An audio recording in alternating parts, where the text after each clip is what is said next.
Good morning, everybody. My name is Caitlin Hubbard. I'm a licensed professional counseling associate at Frontera. And my name is B. Yowzi, and I am also a LPC, a licensed professional counselor associate here with Frontera. We work in the Fredericksburg Clinic. I'm in Mason on Tuesdays, and B is in Junction on Tuesdays. We are under the supervision of Dr. Amos. He's one of our behavioral health directors here at Frontera. We are so excited to be here with you for another Mindful Monday. Today, we're going to dive into a new topic. With the holidays coming up, which is crazy to think about, but we wanted to touch on tools for navigating family dynamics and expectations as we get closer to Thanksgiving, Christmas, and the New Year.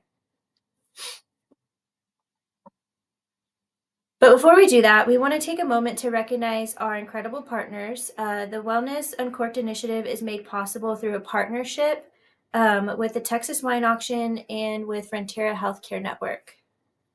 This initiative allows us to provide free group counseling classes, educational seminars, like this Mindful Monday, health fairs, and more. These are all designed to support the mental health well-being of our community. Okay, so let's jump into it.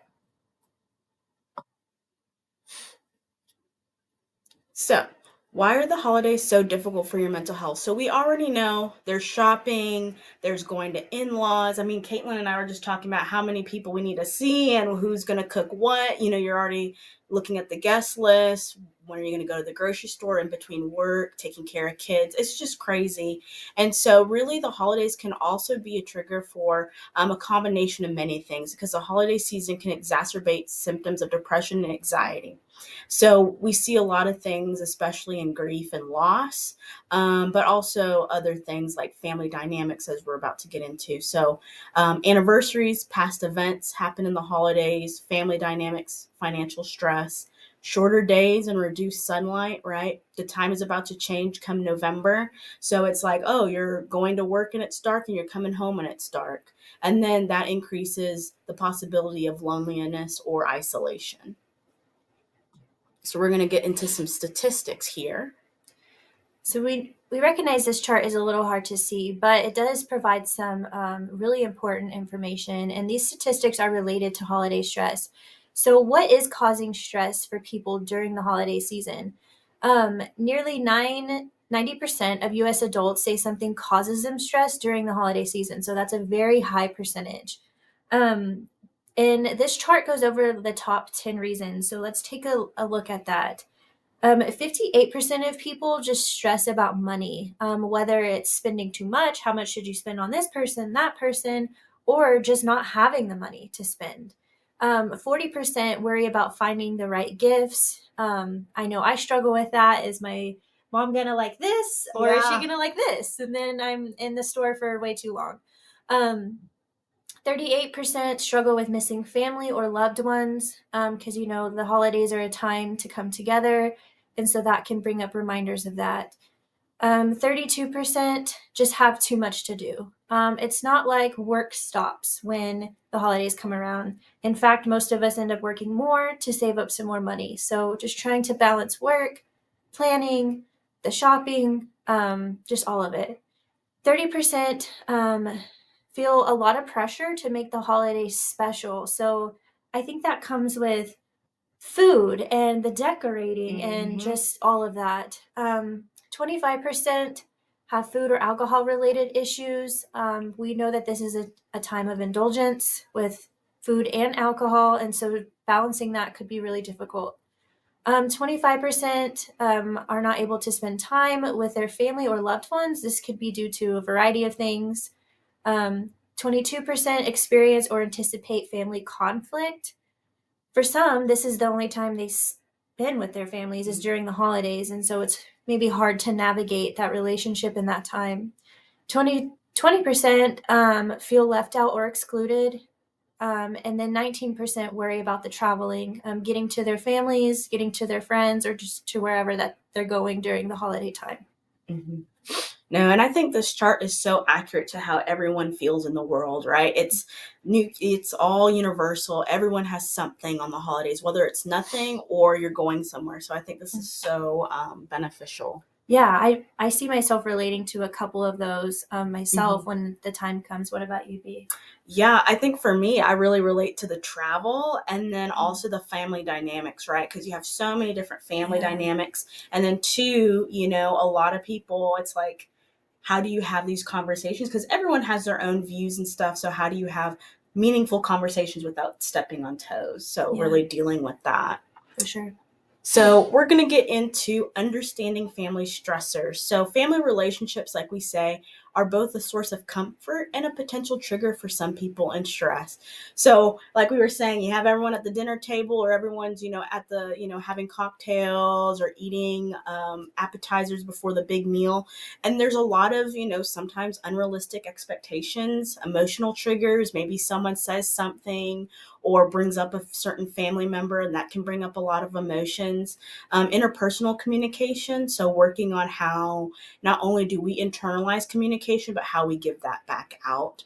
And then external pressures, right? You have Mhm. so many different people you're going to see, whether you have in laws or not. That's another external Mhm. pressure of, well, I know your mom may not like me, or I made the potatoes wrong. I mean, Mhm. it can be anything. And those are what external pressures mean, anything outside of what you can control.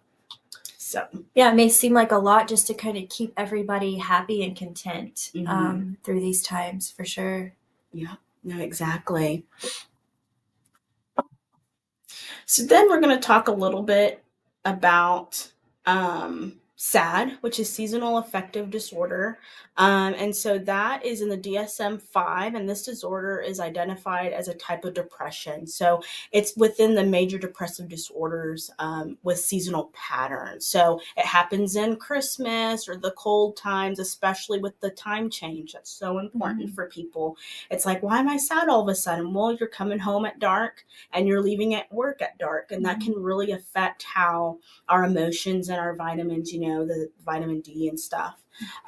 Also, people with SAD experience similar symptoms to those with depression. Like I said, it just happens during those seasonal times, and the symptoms typically are onset during the fall and winter months, with improvements in the spring and summertime. Right, you're going outside more, it's warmer.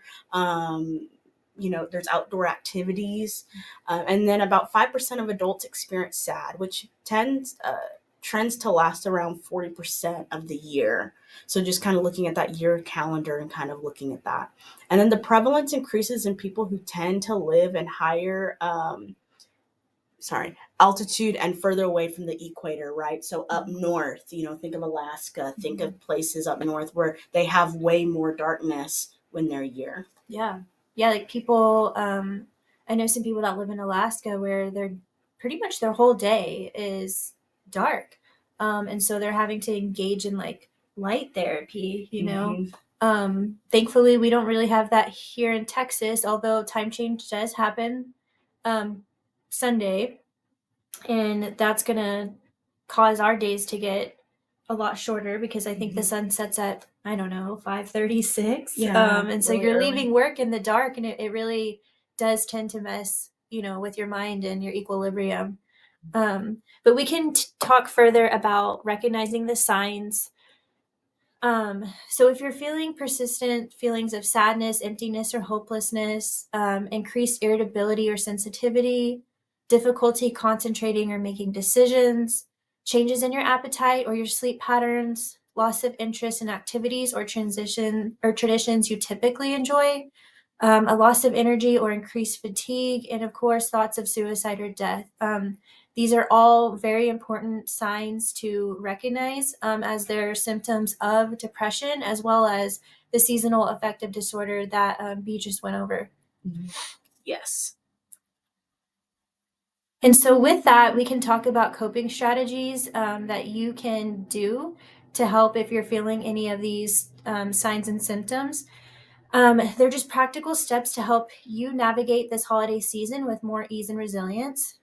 So, a really important one that we'll dive further into is setting personal boundaries, planning ahead so that way it doesn't all just come up on you at the very end. Practicing gratitude, engaging in self care, staying connected with friends and family, and honoring your emotions. Yeah, those are really good. And diving a little bit deeper, Caitlin and I both thought boundaries are so important, right? There's so much out of our control. And then, prepping for those boundaries and identifying them. So, when we're looking at creating healthy boundaries, it is critical for protecting your mental health. When we can establish boundaries to help maintain respectful relationships and acceptable behavior, that helps us, right? So, when we look at creating boundaries, these are some of these emotional protections that we think that are really good. So self-reflection. So identify moments where you feel overwhelmed or triggered. So say, man, I feel really overwhelmed when XYZ happens. Take some time, reflect, go outside, go somewhere where you can just reflect by yourself and recognize that. Pattern recognition. So noticing the reoccurrent behaviors or interactions that cause stress. So for example, if you have a family member, right, and every holiday season they have this one conversation and you know that that's going to be a trigger or a possible sense of overwhelm, notice that that's a pattern. Mm-hmm. So how can you remove yourself from the situation? Maybe it's going outside and playing with the kids, maybe it's taking a walk, maybe it's helping in the kitchen, right? Just removing yourself from that person for a little bit. And then defining limits. So determine what is acceptable and what isn't. So knowing your yes and your Mm-hmm. no's. And again, if it's that same person saying, hey, I really appreciate and you're passionate about this, but I just have to remove myself from Yeah. this conversation. Or I really like that the Mhm, defining limits, because you are yourself's biggest advocate, right? Your responsibility is to take care of yourself. And so determining what is and what isn't acceptable helps to protect you. And mhm, B's right. You can address it in a way that's not so aggressive, like saying, I appreciate this, but this mhm. is what I prefer instead. Yeah, Yeah. exactly. And sometimes, right, when we can be an advocate, it can be hard, Mm-hmm. but so rewarding. So protecting your peace, right? Mm-hmm. Whether that's going away to a different activity that the family's doing, or maybe removing yourself for a moment, but what's going to protect your peace, right? Yeah. And then professional support, consulting with a family counselor or your individual therapist to tailor your boundaries. So a lot of clients like to talk about, okay, this I know is going to happen during the holidays, kind of let's go through some coping strategies, let's go through like let's practice making those conversations, right, and getting and gaining that confidence to be a self advocate for yourself. Yeah, and if you're struggling, with the self-reflection piece or the pattern recognition or defining the limits, Mm-hmm. sometimes talking through that with somebody, they're able to help you kind of map that out a little bit easier, and just help you to make sense of it, understand it, and then make a plan to move forward. Mm-hmm. Exactly. And then we're going to talk about communicating boundaries. So, communication is key. We all communicate in our own ways. Mhm. We have play therapy here. Kids communicate through play just as individuals communicate through speech. Yeah, good point. So, fostering trust, empathy strengthens family bonds. So, furthermore, communication allows for conflict resolution during the holidays. So, communicating does not stop with using your words. Nonverbal communication can impact family dynamics as well, right? Hmm. Sometimes when people are like stonewalling or very shutting down, they completely remove themselves, or they're like, you see their body language change where they're crossing their arms, their body's more closed as opposed to open when you're being greeted at the front door, right? So, really paying attention and using that nonverbal and verbal communication. Yeah. And then being clear and direct, using straightforward language. For example, I need some quiet time after work to recharge. This is a work setting, but again, at the holidays, hey, I need some time to take a walk around the block and I'll come right back. And employing I statements, focus on how you feel rather than attributing blame. So I feel this way when this happens, right? So Hmm. it's bringing back focus on you, but also it's not blaming someone else, right? It's like, I feel this, right? Hmm. And then staying assertive, practice maintaining calm and consistency in your message, right? So being consistent and saying it in the way that you want it. And then seek mediation. Consider having a family counseling session to facilitate the conversation if tensions are high. I know that's hard with the holidays. You can't bring your counselor to the dinner table. Yeah. You can't bring them. Although we would like that free food. Free food, exactly. But seeking mediation and maybe like months before the holidays, or if you know there's a certain family member that your family unit is going to see that's more difficult, whether it's a blended family situation, maybe having a couple family therapy sessions and talking through it, like we said, really gaining that those tools and the knowledge and having that facilitation with your counselor. Yeah, and I think it's important to note that we live in a time where a lot of our communication is done through texting, um, or emails, or even phone calls. And so, because of that, the ability to communicate like face to face in person has kind of declined. Yeah. And that's just, it is what it is at this point. And so there's no shame in having issues with communicating, but there are ways around it. B went over some really great tools for communicating your boundaries. And then, of course, like if you're still needing that extra help, like there are, family counselors, couple counselors, individually counseling to help you guys with that. I know sometimes I struggle with communicating my boundaries because I know in my head what I want to say, but sometimes it just doesn't always come out the right way. So, exactly. yeah. Yeah. Okay, we're going to touch more on family and individual counseling. So during the holiday season, it's important to schedule counseling appointments to maintain your mental health well-being. During this time, therapists and clients can collaborate ways to create healthy family and individual boundaries for the holiday season. We can do this by emotional protection, so shielding yourself from overwhelming stress by defining clear limits. We can enhance communication, like we just talked about, learn techniques to express your needs clearly and assertively.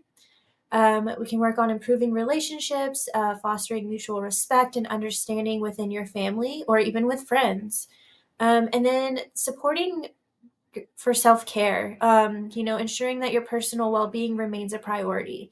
Like I mentioned earlier, you are your biggest advocate. And so taking care of yourself is always, to me, one of the most very important steps before anything else. Especially during the holidays when everyone's there and here and you're working more hours, like you said, most people tend to work more. So really making sure you're having that self-care in your days. Yeah, because it seems like the shift goes to friends and family and everybody else, and we kind of lose sight of ourselves.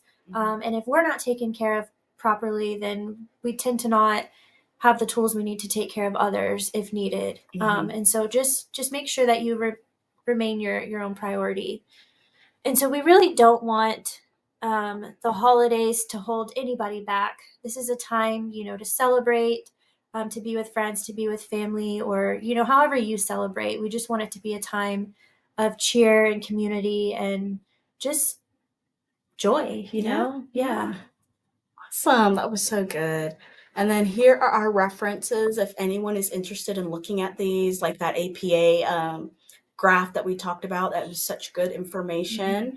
And then we just want to say if you're ready to take the next step in prioritizing your mental health, we invite you to attend our Thrive Connection Group counseling classes available free through Wellness Uncorked. These classes will be held by Frontera's professional counselor associates, Caitlin and I, under the supervision of Dr. Amos, and are open to individuals and their immediate family members working in hospitality service or retail industries here. Um, uh, Frontera also offers individual counseling and medical services both in person and virtual, so don't let anything hold you back. We take a lot of different entrances and offer a sliding scale to make healthcare affordable. If you would like to learn more, call 830-362-2185 or visit our website.